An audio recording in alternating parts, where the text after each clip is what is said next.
Почитувани, добар ден. Започнуваат вестите на Канал 8. Неповолната хидролошка состојба е закана за земјоделското производство во регионот. Водостојот во реките, како и нивото на водата во акумулациите, не е на очекуваното ниво, поради што наводнувањето на земјоделските површини може да биде проблематично. Ке се соочи ли земјоделското производство од регионот со сушна сезона и проблеми во наводнувањето на површините засејани со пролетни култури? Ова е главната дилема што си ја поставуваат и земјоделците и надлежните за водоснабдување. Зимскиот период беше сушен, без очекуваните врнежи од снег, а ниту пролетта не навестува обилни дождови за да се обезбедат потребните количини со кои би се одржувала влажноста на почвата за време на вегетацијата на растенијата. Водостојот на сите реки во источниот регион е на ниско ниво, а посебно карактеристична е состојбата со Брегалница, кај која на локацијата по вливот на Злетовица водостојот изнесува 90 на сантиметри, што значи дека просечно протекуваат по околу 11,5 до 12 метри кубни вода во секунда. Однос на последните 4 години, кога имавме енормно висок водостој, што еве во еден период беше и 413 висина, тоа е некаде преку 350 кубни метри проток во секунда. Ова е ниско ниво, значи под нивото што го имаме. Ако земеме во предмет дека во јануари имаше некаде околу 40-39 литри и во февруари 18, а сега до сега има само околу 11 литри врнежи на метар квадратен на овој простор, значи према хидролошката состојба водата во река Брегалница е може да се каже на задоволително ниво. Неповолната хидролошка состојба и релативно помалиот доток на вода влијае и врз исполнението на вештачките акумулации од регионот. Од водостопанската подружница Брегалница неодамна потврдија оти досегашната состојба со браните не може да гарантира ефикасно и нормално наводнување.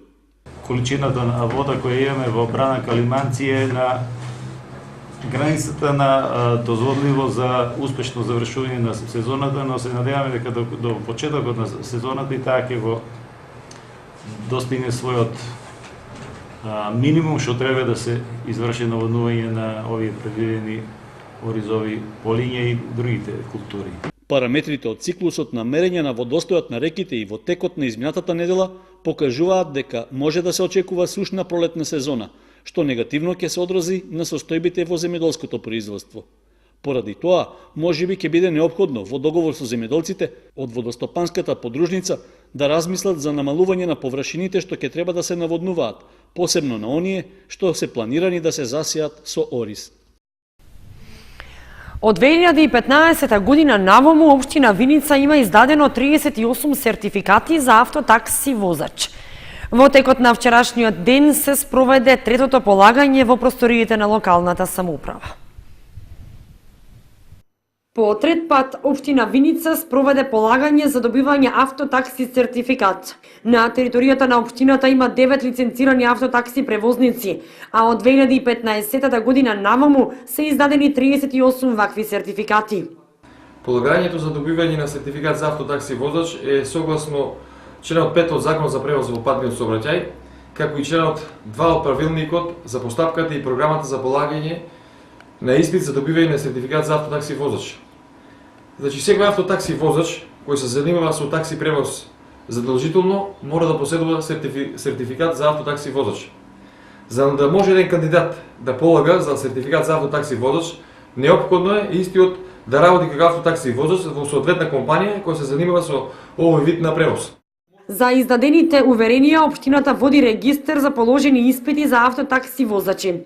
Сертификатот за автотакси воzač е документ кој што автотакси возачот задолжително мора да го има во возилото и доколку овластениот општински инспектор при вршење на инспекцијски надзор утврди дека возачот не поседува ваков сертификат, ќе поднесе предлог до градоначалникот на општината да донесе решение за трајно одземање на изводот од лиценцата за вршење на автотакси превоз на возилото со кое е сторен прекршокот. Нови сообраќајни знаци и придружна опрема ќе се поставува на улиците во градот и населените места. Увидот на терен што го направиле службите во локалната самоуправа покажал дека дел од знаците се оштетени и неопходна е целосна замена.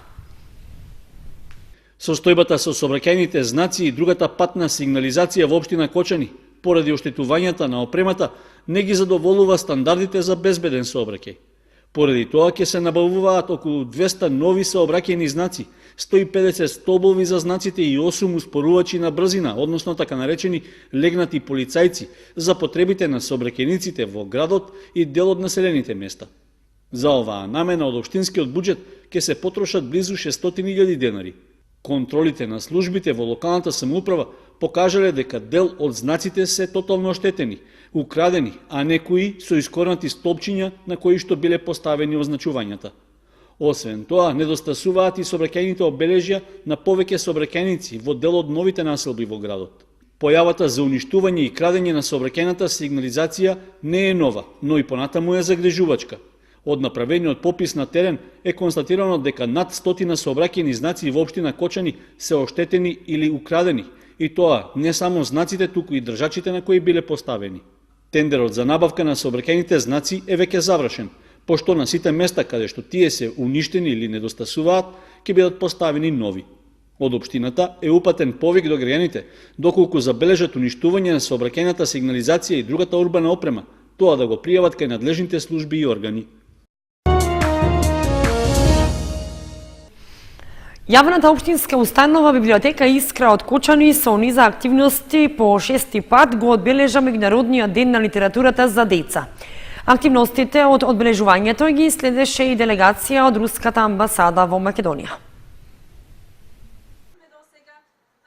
Во рамките на активностите за одбележување на Меѓународниот ден на литературата за деца во Кочанската библиотека Искра се одржа средба со писателката за деца Билјана Црвенковска. Освен средбата, во јавната општинска установа се организираше и креативна ликовна работилница, на која учествуваше илустраторката Катерина Николовска. Активностите од одбележувањето на Светскиот ден на литературата за деца ги следеше и делегација од Руската амбасада во Македонија. Меѓународната порака за оваа година гласи ајде да растеме со книгите, ние се приклучуваме кон истата, а меѓународен покровител на истата е Русија, нашата пријателска земја. Денеска имаме гости поддршка од амбасадата на Руската Федерација во Република Македонија. Сите заеднички да ги афирмираме книгите и поблиску да ги приближиме во светот на децата. Јавната општинска установа Библиотека Искра од Кочани по 6-ти пат традиционално го одбележува Меѓународниот ден на литературата за деца, меѓутоа за прв пат во рамките на годишната програма на Министерството за култура. Во рамките на одбележувањето на Меѓународниот ден на литературата за деца, а под мотото "Другарувањето со книгите ни е песна", се одржа и фестивал на децата, книгата и музиката, на кој учествуваа 350 ученици од 5 кочански основни училишта, детската градинка Павлина Велјанова и од центрите за изучување на странски јазици кои што работат во општината. Проектот се реализира со финансиска помош на Министерството за култура, кој што го одобри истиот за оваа година, како и со поддршка на локалната самоуправа на Кочани. Целта е низ игра и музика да се доближи книгата поблиску до децата. Ќе бидат презентирани драматизации од познати приказни, рецитали за стихови за книгата, ќе слушаме музика и заеднички ќе уживаме во она што го подготвиле нашите најмлади за празнувањето на книгите. Манифестацијата во Кочани беше збогатена и со настапот на поетот за деца Александар Поповски, добитник на наградата Ванчо Николевски за 2016 година. На најуспешните поетски и ликовни творби од распишаниот конкурс на тема "Книгата најдобриот другар" по повод Светскиот ден на литературата за деца им беа врачени награди и признанија. На конкурсот беа испратени творби на автори во 2 категории, и тоа од 1 до 5 и од 6 до 9 оделение. Жири комисијата за најуспешна ликовна творба во категоријата до 5 оделение наградата ја додели на Јана Илиевска, 4 оделение од Основното училиште Крсте Петков Мисирков од Оризари, а во категоријата до 9 оделение на Милена Златкова од Основното училиште Мајлина Попиванова. Кај литературните творби во категоријата до 5 оделение, наградата му припадна на Давид Лазаров, ученик во 4 оделение во Основното училиште Свети Кирил и Методи. Додека во категоријата до 9 оделение, наградата ја доби Сандра Наунова од Основното училиште Никола Карев. На фестивалот беше доделена и специјална награда за литературната творба под наслов Најдобриот другар од Викторија Петрова, пето одделение од Основното училиште Свети Кирил и Методи, напишана како драмски текст за изведба. Најуспешните поединци од двата конкурса како награда добија книги. Учениците кои беа наградени на поетскиот фестивал во Италија ги обезбедија потребните средства за да присуствуваат на доделувањето на признанијата. Трошоците од околу 500 евра делумно ги покри нивното училиште, а остатокот се од спонзорства на кочанските фирми. Петте ученички од Основното училиште Никола Карев, кои се пријавија за учество на овогодишниот меѓународен поетски фестивал во Трст, ги обезбедија потребните средства за пат и за сместување и веќе се наоѓаат во Италија. Како што информираше Канал 8, предходно нивните родители и училиштето испратија писмено барање до кочанските фирми за да обезбедат спонзорство за покривање на трошоците за престој. Барањето било задоволено и децата ќе можат лично да ги подигнат наградите во Трст. Од Никола Карев велат дека дел од средствата се обезбедени од сметката на училиштето, а дел ги донирале фирмите. Ученичките Василија Коцева, Нада Ефремова, Драгана Насева, Елена Јакимова и Ивона Антова пристигнале во Италија за лично да учествуваат на 13-тиот меѓународен поетски фестивал Замокот на Дуино, на кој конкурираа со проект Поетска книга. Инаку, жири комисијата на фестивалот, кој е од светски рамки, одлучи девојчињата од Кочани да присуствуваат на доделувањето на наградите. Основното училиште Никола Карев беше едно од 20-те што се наградени, при што во силна конкуренција учествуваа поголем број други основни и средни училишта од целиот свет.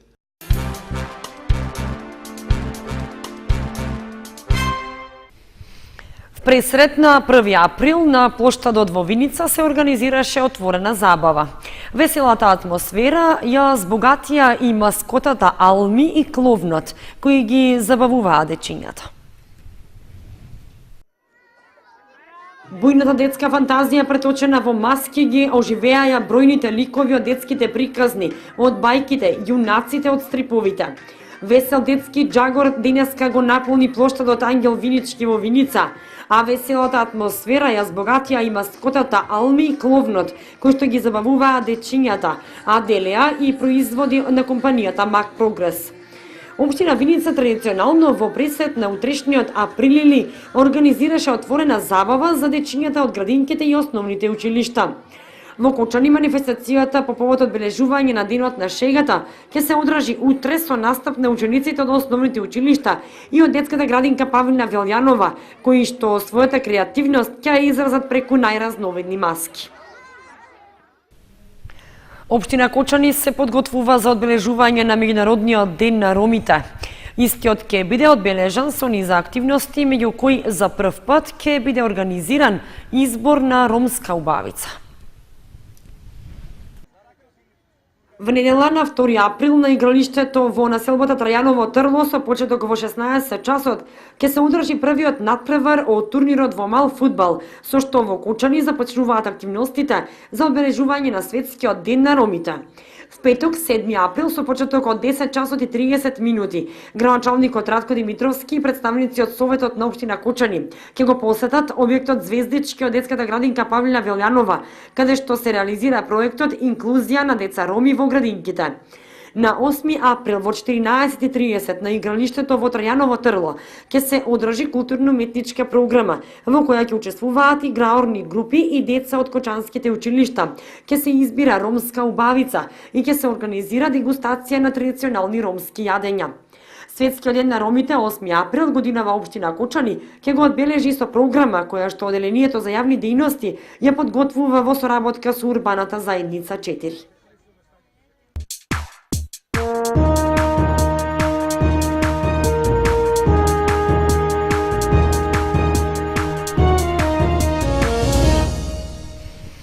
Следува информацијата од спортот.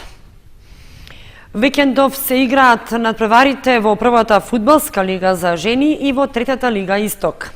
Женскиот фудбалски клуб Кочани на домашен терен ќе се сретне со Ас Юнајтед, а Осогово ќе пречека екипата на Кит Го Пехчево. Викендов екипата на женскиот фудбалски клуб Кочани ќе ги продолжи надпреварите во пролетниот дел од првенството, откако во претходното коло победи на гостувањето во Куманово против Речица. Во рамки на редовното 13-то коло, девојчињата на тренерот Оливер Јовановски на домашен терен ќе се сретнат со Аси Юнајтед од Струга. Со оглед што стружанки во годинашново првенство не прикажуваат кој знае каква игра и во моментот се предпоследни, средбата за кочанскиот женски прволигаш не би требало да биде тешка задача. Тие во продолжението од првенството играат далеку подобро и поефикасно за разлика од есенскиот дел, со што се извлекува од долниот дел на табелата.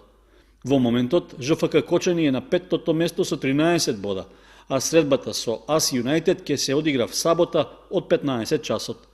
Во третата фудбалска лига Исток, викендов ќе се игра 22-то коло, а фудбалерите на Осогово ќе бидат домакини на средбата со Китго Пехчево. По победата на жолто-сините на гостувањето против Василево, се очекува тие да ја продолжат серијата од 7 победи во низа од почетокот на пролетниот дел. Со тоа ќе ја задржат третата позиција на табелата и бодовната разлика со Плачковица и Беласица, кои се на второто и првото место. Освојувањето на 3 бода на нашиот третолигаш ќе му овозможат останок во борбата за врвот и остварување на желбата за влез во повисок ранг на надпреварување. Во моментот, екипата од Пехчево е на 6-то место со 35 бода, 10 помалку од Осогово. Надпреварот ќе се игра в недела со почеток од 15 часот. На стадионот Никола Мантов, викендов ќе се одржи уште еден настан поврзан со женскиот фудбал. Со почеток од 10 часот ќе започне развоен турнир за девојчиња од генерациите 2002-2003 и 2004-2005. Организатор е Фудбалската федерација на Македонија во соработка со женскиот фудбалски клуб Кочани. Покрај домашната екипа, на турнирот ќе учествуваат и кратерки од Кратово, Габер од Кавадарци, Тиверија од Струмица и Топ Гол и Атлетико од Битола. Целта на надпреварите е да се популаризира женскиот фудбал помеѓу помладите генерации, но и да се види подготвеноста на младинските состави на екипите кои веќе имаат повеќе годишно искуство.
Почитувани, тоа беа информациите во ова петочно издание на вестите на Канал 8.